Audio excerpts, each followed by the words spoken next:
Spoiler alert! It is a dark time for people who have not seen The Last Jedi, as Rotten Tomatoes posts a video containing massive spoilers. Across the galaxy, rebel forces who have not seen The Last Jedi are being encouraged to turn off this video right away so they don't learn about all of the movie's hidden secrets. Okay, if you're here, then you've seen The Last Jedi, or at least you don't mind the fact that we're going to talk about all the cool stuff that happens, right? Good.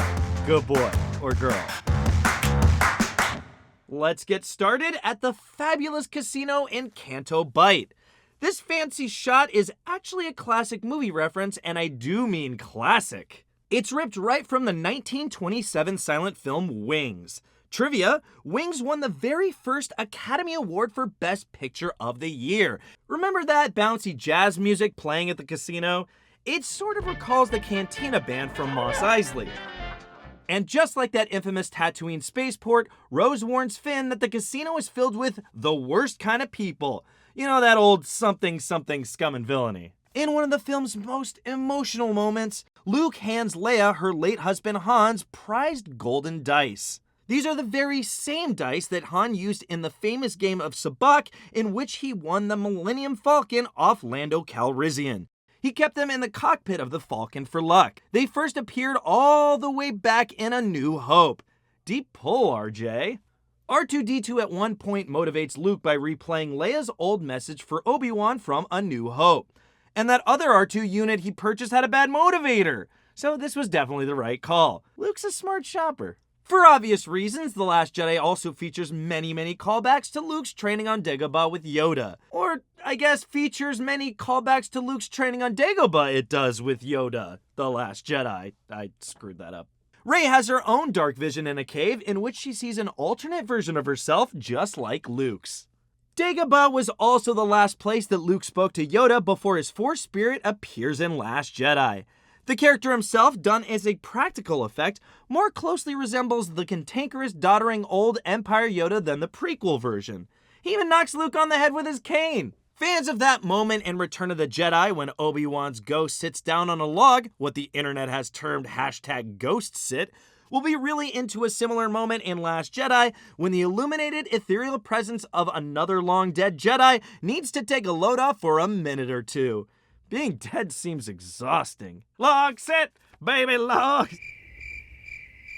Also on Acto, the remote planet where Luke is training Rey, we see that Luke has stashed his X-Wing underwater just as it fell into the swamp in Dagobah. Seeing it early helps set up the film's big climactic fake-out. We think Luke has flown his X-Wing to Crait to rejoin Leia and the Resistance rather than just, meditating himself there, I guess. That ability, called Force Teleportation, has appeared previously in Star Wars TV shows, video games, and other media, but this was the first time we've seen a Jedi do it in one of the films. And speaking of that amazing Luke finale, the dual suns on the horizon recall his introduction on Tatooine from A New Hope. This shot was also referenced with the infant Luke at the end of Revenge of the Sith. Luke vanishing after he struck down parallels Obi-Wan's final moments in A New Hope, where he allows Darth Vader to take him down in front of his protege. Oh, and that very last scene with the little boy retelling the epic story of Luke Skywalker, C-3PO did the same for the benefit of the Ewoks in Return of the Jedi.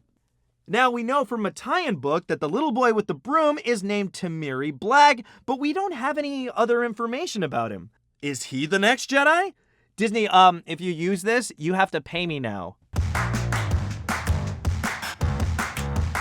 So much for callbacks to other Star Wars movies, but there are a lot of little fun details in this movie to pick out as well. Hey, fans of the game Battlefront 2, you're gonna notice the compass on the bookshelf in Luke's bedroom on Acto.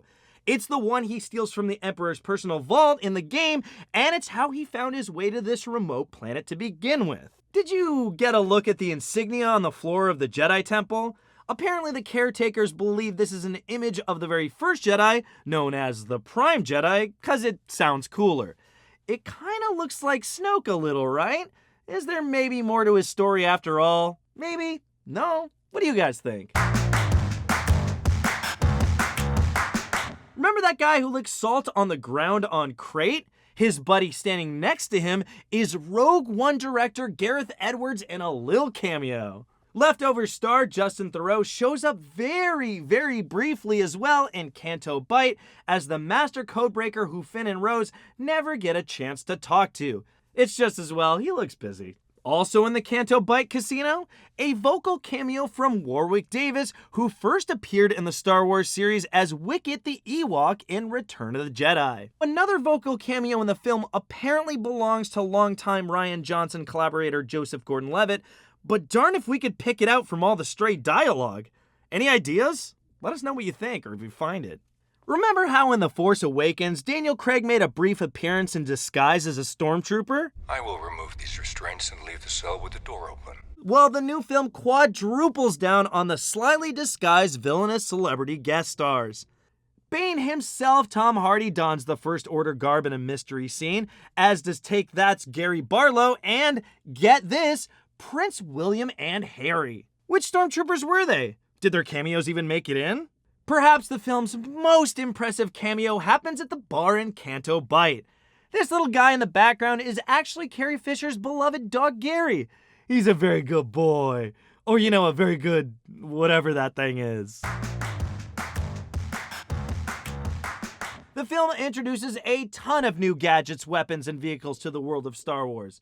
An actual ton! We weighed them. These newfangled skimmers hover just above the salt flats on the planet Crate and kind of resemble those speeder bikes we saw back on the Endor moon. They're facing off against a brand new type of heavy artillery, the ATM-6. That stands for the All-Terrain Mega Caliber 6, and I know you can't see me right now, but please believe that I just pushed my glasses all the way up my nose. Up in outer space, both the First Order and the Resistance show off some new vessels as well. The First Order Dreadnought is that massive battlecruiser Poe Dameron takes out in the opening sequence. This is the debut of this weapon, which he terms a fleet killer. The Dreadnought faces off against the BSF-17 heavy bomber, aka the Resistance bomber, which is much easier to say. For a refreshing change of pace, the First Order didn't actually build a new Death Star this time out, but they do have a new cannon integrating Death Star technology, which they use to crack the reinforced wall at the Resistance Crate base.